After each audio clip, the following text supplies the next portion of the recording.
Stage మీద ఇంతమంది rock stars ఉండటం చాలా అరుదు.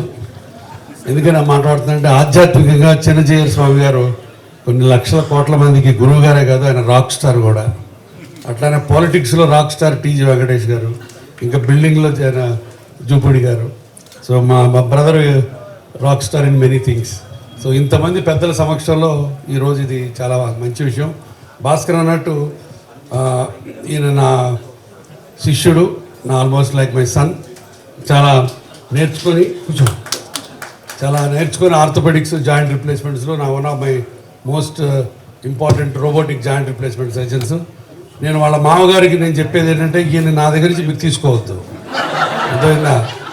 ఆయన సేవలన్నీ మేము చేస్తాం, ఆయన బట్టి తీసుకోవద్దు, అది సభాముఖంగా రిక్వెస్ట్ చేస్తున్నాం. తర్వాత భాస్కర్ అన్నట్టు Hyderabad is known for everything, from joint replacements to transplant surgery. ఇక్కడ లేని తెలీదు. రీహాబిలిటేషన్ సెంటరు మీరు ఏదో ఎంత గుడ్డగా అంత మొక్క అన్నట్టుగా చిన్నగా కాకుండా ఇంత మ్యాసివ్ హాస్పిటల్ పెట్టడం నిజంగా అందరికీ మంచిది. ఇది ఓన్లీ హైదరాబాద్ వాళ్ళకి కాదండి, ఆల్ ఓవర్ ఇండియా నుంచి ఇక్కడికి రావాలి, వస్తారు. ఎందుకంటే ఫెసిలిటీస్ అంత బాగున్నాయి. చిన్నజీయర్ స్వామి గారి ఆశీస్సులు, మా అందరి బెస్ట్ విషెస్ తోటి, మార్క్ మై వర్డ్స్, 2 ఏళ్లలో మీకు ఈ బిల్డింగ్ సరిపోదు అది. సో కాబట్టి బట్ పేషెంట్ కేరు అది మీరు చెప్పాల్సిన పని లేదు. ఆ ఎంపతి, ఆ కంపాషను, ఆ హృదయంలోంచి వాళ్ళని ట్రీట్ చేయడం మీకు మాకంటే కూడా ఎక్కువ ముఖ్యం.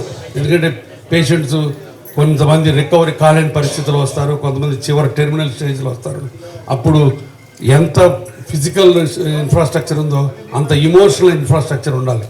అది మీ హృదయాల నుంచి రావాలి. అది మీరందరూ అమ్మా నువ్వు కూడా తను స్పీర్ హెడ్ చేసి పేషెంట్లా కాకుండా ఒక ఫ్యామిలీ మెంబర్ లాగా చూస్తే ఇది డెఫినెట్గా సక్సెస్ అవుతుంది. That is most important. So మీ అందరికీ స్వామి గారి మమ్మల్ని క్షమించాలి సార్, ఎందుకంటే చివరికి అక్కడ పేషెంట్స్ ఉన్నారు. So please excuse us. Thank you so much.